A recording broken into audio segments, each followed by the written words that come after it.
She was 25, fragile, lost, and exhausted from carrying too much pain for too long.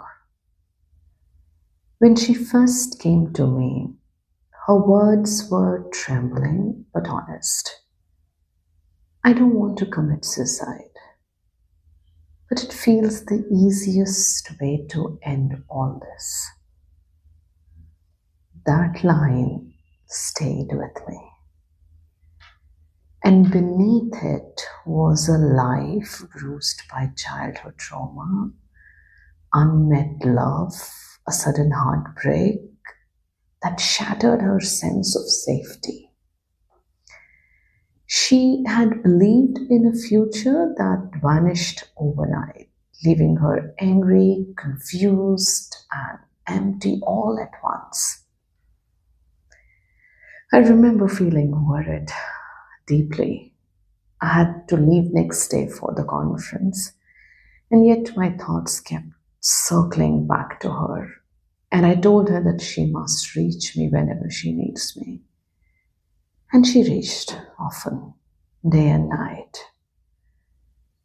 And I listened to her because sometimes healing begins before therapy formally does. A week later, she came to me when I was back, and this time she looked little steadier, dressed up, eyes still swollen. And I quietly noticed, before I could say anything, she smiled faintly and said, "My friends asked me, why am I dressing up today?" I told them, "For my therapist." That moment stayed with me, a sign of life flickering back in her eyes. But healing isn't a straight line. It never was. In sessions that followed, she often broke angry at herself, crying at everything that she lost.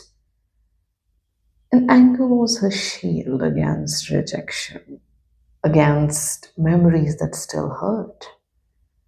We explored it, not to quiet it down, but to understand what it was protecting. Underneath that anger was grief, and beneath that grief was a heart that still wanted to be loved. Some days she sat in silence, some days she argued, some days she smiled through tears, realizing slowly that she wasn't her pain. She was the person surviving through it. Her mother once called me anxious but trusting, the way mothers do. I reassured her that her daughter was trying and therapy was holding her through storms. Through sessions, I watched her grow. She still broke, but sometimes now she came back faster, more grounded, more aware. And each time she rebuilt a little bit more of herself. And then one day she decided to come from her hometown, this time alone, all alone. It was more than a journey, a subtle yet powerful sign that she was healing. I realized that therapy has started working. And when she finally came in person, I almost didn't recognize her. She was smiling and radiant and softer in her tone. She looked like someone reclaiming her life.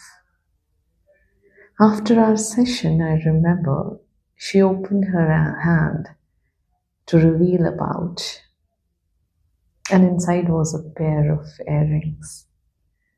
And she said, "Souliihaa, these will look good on you." I am a little better now, and I wanted to ask you something. which I didn't before. I said, "What? How are you, Souliihaa? I'm sorry I could never ask you, but I wasn't well enough to ask you." That moment, my heart swelled. 3 months of raw work, silence, tears, breaking, understanding, courage, forgiving had brought her here, and she was here and living again. I still check on her as I do with rest of my clients. And not long time ago, she messaged, "Souliihaa, I'm fine now, but I miss talking to you." Because healing is exactly like that sometimes.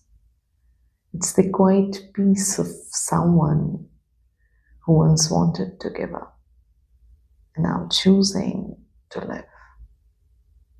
You all are precious. Please do take care of your emotional and psychological well being.